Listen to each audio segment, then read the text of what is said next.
Alors, bienvenue sur ce podcast que j'ai titré Le monde des démons. Voilà. Alors, on va voir qu'en fait, les démons, ça existe vraiment, mais pas comme on croit.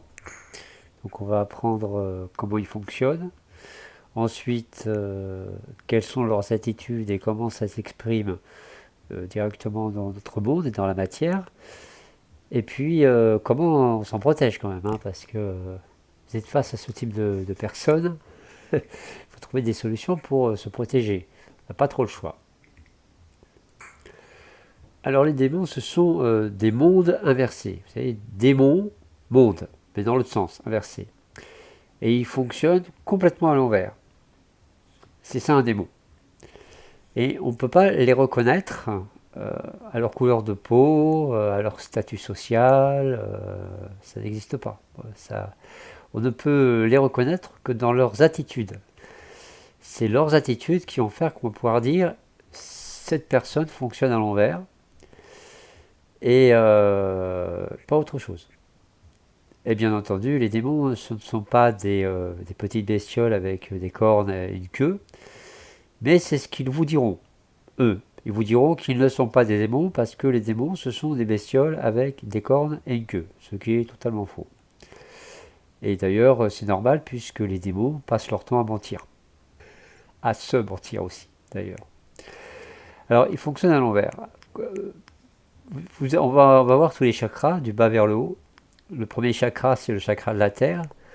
Donc, c'est le chakra qui ancre. C'est le chakra, on pourrait dire beaucoup de choses sur ce chakra, mais surtout, c'est le chakra qui amène la confiance en soi ou la peur. Donc, le manque de confiance en soi, ça amène la peur. Alors, évidemment, si vous avez peur de tomber, c'est un manque de confiance en soi, mais si vraiment il y a un risque, c'est aussi un panneau indicateur, la peur. Mais bon, voilà. Donc eux, ce que les démons vont faire, ils vont utiliser la peur. La peur et la menace, toujours. Rien d'autre. Après, au-dessus, vous avez la digestion, les intestins. Donc ça, c'est le pardon. Vous savez, on digère, on pardonne, on laisse passer, on efface un peu. Bien qu'il ne faut pas confondre le pardon avec le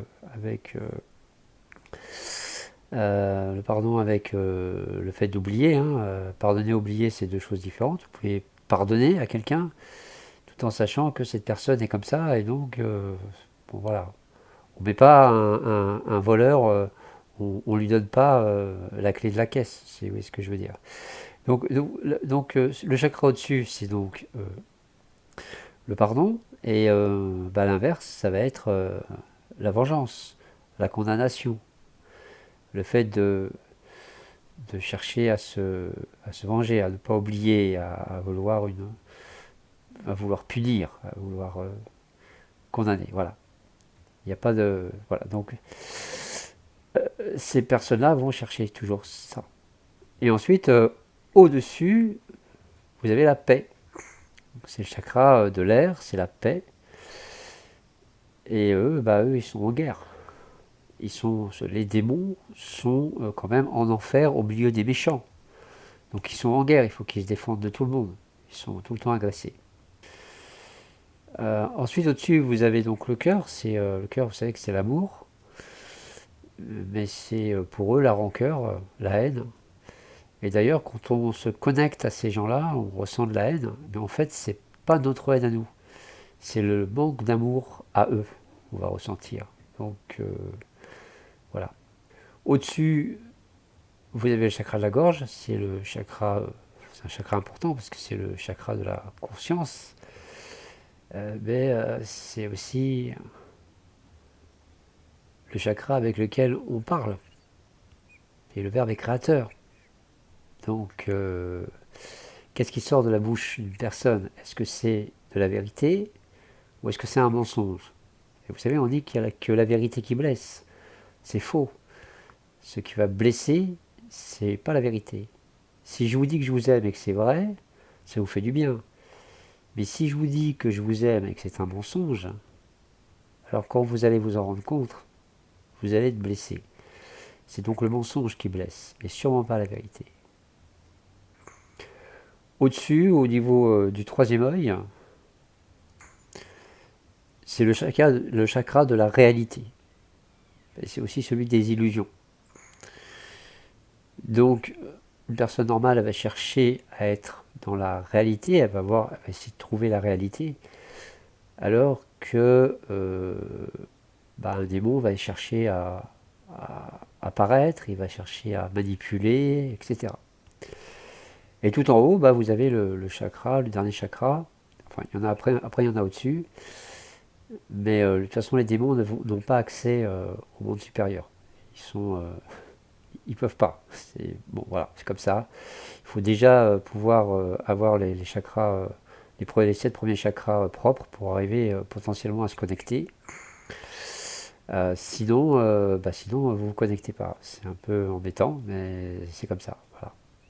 Donc un démon qui commence à travailler sur lui et qui commence à se dire ah mais en fait non je me suis trompé, qui se remet en question, etc. Peut après accéder. Donc le dernier chakra qui est au-dessus, c'est le chakra de l'humilité. Et donc l'inverse de l'humilité, ça va être majoritairement la recherche de dominer, hein, la recherche de domination et de soumission. Donc domination, soumission, et puis le fait de dire que moi je suis le plus beau, le plus grand, le plus, etc. Voilà. Donc c'est aussi la vantardise. Bon après on peut creuser encore un peu plus, hein, mais bon voilà.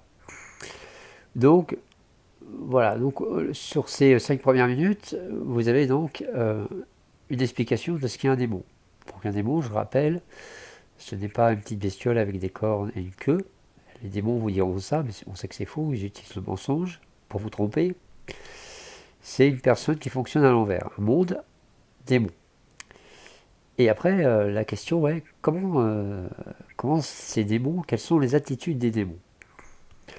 Eh bien, les démons sont, bien entendu, ils vont utiliser les énergies qu'ils ont, hein, donc ils sont dans la condamnation. Si vous regardez bien,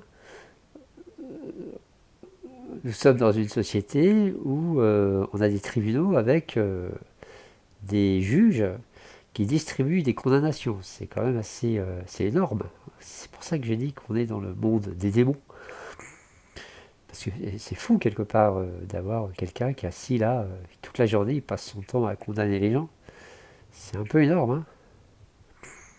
Et ce qui les intéresse, c'est pas la justice. Ah non, souvent c'est de condamner, c'est de prendre de l'argent. Ces gens-là créent énormément de souffrance. Alors, il y a effectivement le bourreau officiel, parce que ça fonctionne avec le triangle. Hein. Vous avez le sauveur qui sauve tout le monde, qui sauve personne, en fait, il devient coupable en tapant sur les méchants. Vous avez le coupable, qui parfois n'est même pas coupable de rien, qui n'a pas fait exprès. Et puis vous avez la victime, qui parfois d'ailleurs n'est pas une victime. Parfois il y a des gens qui se plaignent là, et en fait ils sont victimes de rien. Donc il y a aussi ce qu'on appelle les accusations inversées. La personne va emmerder l'autre, lui taper dessus, et puis l'autre va se défendre et il va dire qu'il s'est fait agresser. Alors, en réalité, c'est l'inverse. Ces gens-là fonctionnent à l'envers. Et donc, on vit dans une société comme ça. Vous voyez, si tu regardez bien la société telle qu'elle est faite, on vit dans ce type de société. Aujourd'hui, pourquoi je fais ce podcast? Parce que plus ça va, pire ça devient. Donc je ne sais pas à quel moment on va à nouveau avoir des dirigeants qui vont à nouveau fonctionner à l'endroit et où ça va s'apaiser, mais là actuellement, plus ça va, plus il y a des condamnations, plus il y a une recherche de voler les gens, moins il y a de justice, plus la police, qui est normalement là pour protéger les gens, ne fait pas son boulot, plus on a de délinquance parce que oui, les gens qui ont faim finissent par faire des conneries, etc., etc. Donc comment on fait pour se protéger? En fait, on va utiliser deux belles énergies que sont la gratitude et l'amour. Alors je sais que ça peut paraître un peu étrange, mais en réalité aussi, c'est comme ça que ça marche. Donc on va remercier, par exemple, les voleurs, les personnes dépositaires de l'autorité publique, les violeurs, les emmerdeurs, les personnes agressives, enfin toutes ces personnes-là, on va les remercier avec tout notre amour de rester à l'extérieur de notre bulle vibratoire, de notre vue et de notre vie.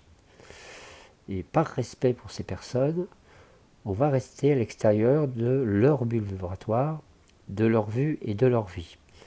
Et par la très haute loi donc divine du libre arbitre, cela est. Alors évidemment, quand vous faites ça, vous ne pouvez pas être voleur vous-même. Vous ne pouvez pas dire je remercie les voleurs d'être absents de ma vie et voler les autres. Ça ne marche pas comme ça. Soit vous êtes un voleur, soit vous êtes contre, soit vous êtes pour. Si vous volez les gens, il ne faut pas vous étonner après que vous ayez des gens qui vous volent. C'est assez simple en fait. Ça fonctionne dans les deux sens. Il faut imaginer, dans une bulle vibratoire, vous avez une fenêtre, et c'est un peu comme un filtre.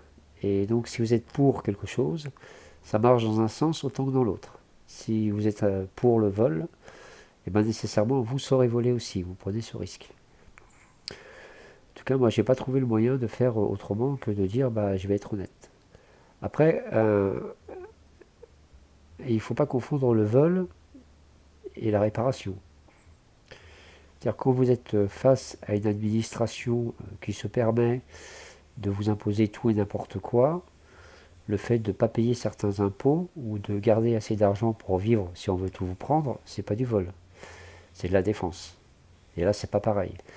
Donc ça, c'est par rapport à votre propre jugement. Le jugement est bon. C'est la condamnation le problème. Ah oui, les démons vous diront aussi, il ne faut pas juger. Bah oui, parce que si vous commencez à juger, vous allez dire celui-là c'est un voleur. Si.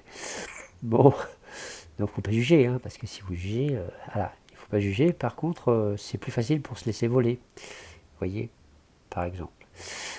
Bon, il y a plein de choses comme ça, il faut réfléchir un peu. Donc il faut avoir en tête de s'aligner au niveau de ses chakras et de remercier toutes ces personnes-là de rester à l'extérieur de votre vie, de votre vue et de votre bulle vibratoire. Et par respect pour ces gens, vous restez à l'extérieur de leur vue, de leur vie, de leur bulle vibratoire.